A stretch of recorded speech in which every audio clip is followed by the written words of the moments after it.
బొత్స సత్యనారాయణ మీడియాతో మాట్లాడుతున్నారు. లైవ్ ద్వారా చూద్దాం. పగలొచ్చి మటర్లు విశాఖపట్నంలో నడి రోడ్డు మీద పొడి చీడాలు లేకపోతే కొట్టుకోవడాలు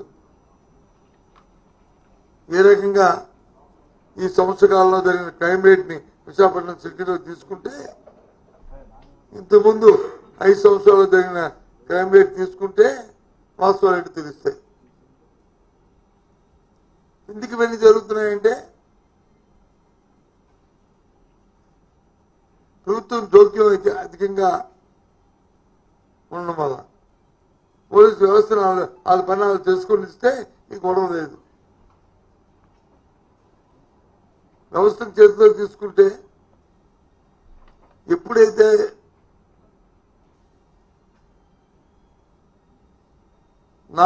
మీరు అనే భేదం ఎప్పుడైతే వచ్చిందో ఇవన్నీ వస్తాయి.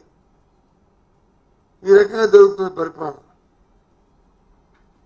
విశాఖపట్నంలో టౌన్లో ఇక ఈ ఉత్తరాంధ్ర ప్రాంతంలో ఇక దోపిడీ అంటే మనం చూస్తూనే ఉన్నాం. నేను ఇప్పటికే 2-3 సార్లు చెప్పాను, మళ్ళీ చెప్తున్నాను. ఆగరోడు కూడా పోరాడతాం. ఎస్, గొప్పగా చెప్తున్నారు ఉద్యోగ అవకాశాల కోసం భూములు ఇస్తున్నామని. మీరు ఇస్తున్న లూలు సంస్థకి ఇస్తుంది ఉద్యోగ అవకాశాలు ఇస్తున్నారా? వాళ్ళతో లాజిస్టిక్ పడి దోపిడీ కోసం ఇస్తున్నారా? ఎన్ని ఎకరాలు ఇస్తున్నారనేది 13 ఎకరాల 70 సెంట్లు, 100 కోట్ల రూపాయలు, సుమారు 1700-1800 కోట్ల రూపాయలు వేస్తాం. ఎకరం 110 నుంచి 150 కోట్ల రూపాయల స్థలం ఓపెన్ మార్కెట్ లో. వాళ్ళు పెట్టిన పెట్టుబడి చూస్తే అందులో సగం కూడా ఉండదు పెట్టుబడి. వాళ్ళకి వచ్చి 99 సంవత్సరాలు ఇది ఎక్కడ కనిపెరిగిన రీతిలో ఇద్దామనుకుంటే పబ్లిక్ ఆక్షన్ వేసి ఏ సంస్థ వస్తే రమ్మని వాళ్ళకి ఇవ్వండి. ఎవరుతున్నారు? ప్రభుత్వం మీద జరుగుతుంది, ప్రజల మీద జరుగుతుంది, మంచి జరుగుతుంది. కుట్రొచ్చి కనిపిస్తుంది ఆ దోపిడీ, వాళ్ళతో జరుగుతున్న అక్రమ ఏదైతే అగ్రిమెంట్ ఉందో అది. ఎస్, వాస్తవం చెప్తున్నా.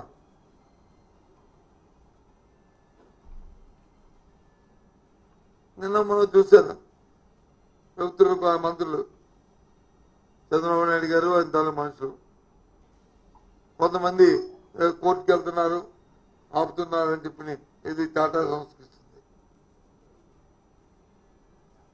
సుమారు 21 ఎకరాలు వాళ్ళకి ఇస్తున్నారు.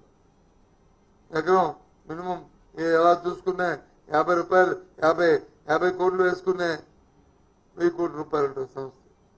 ఈ మధ్య చూసాం కదా మనం, టీసీఎస్ సంస్థలు ఉద్యోగాలన్నీ తీసేస్తున్నారు. టీసీఎస్ సంస్థలు ఉద్యోగాలను తీసేస్తున్నారు. ఈ మధ్య చూసాం కదా మనం. వాస్తవం కాదని ఆ సంస్థ ఖండించిందా? ఆ సంస్థ మీద నుంచి ఏదైనా వచ్చిందా? మరి ఏ రకంగా అంటే మీరు ఇచ్చిన భూమి వల్ల ఆ సంస్థలు కేడుపెట్టి మళ్ళీ పెంచుకోవడానికి తప్ప దేనికి పనికి వస్తుంది?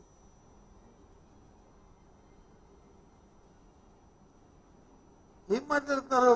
మీకే తెలివితేటలు ఉన్నాయి, మీకే జ్ఞానం ఉంది, మరి ఎవరికి లేదు, ఎవరికి ఆలోచన లేదు అనుకుంటే ఎలా?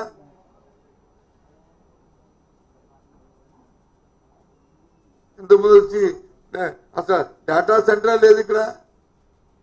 మొట్టమొదటి డేటా సెంటర్ లేదు ఇంతకుముందు. మనం పెట్టేది అదాని గ్రూప్కి వచ్చి డేటా సెంటర్ని ఇచ్చి వాళ్ళకి చేయలేదా? అసలు వైజాగ్ లోను ఐటీ ప్రోత్సహించిందే మేము స్వర్గీయ రాజశేఖర్ గారు ఉన్నప్పుడు కాదా?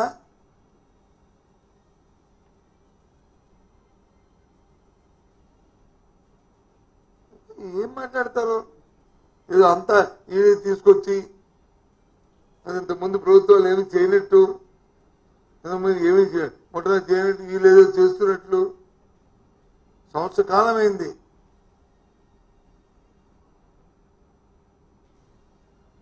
నువ్వు ఇచ్చిన హామీలకి దిక్కులేదు. ఆ సూపర్ 6కే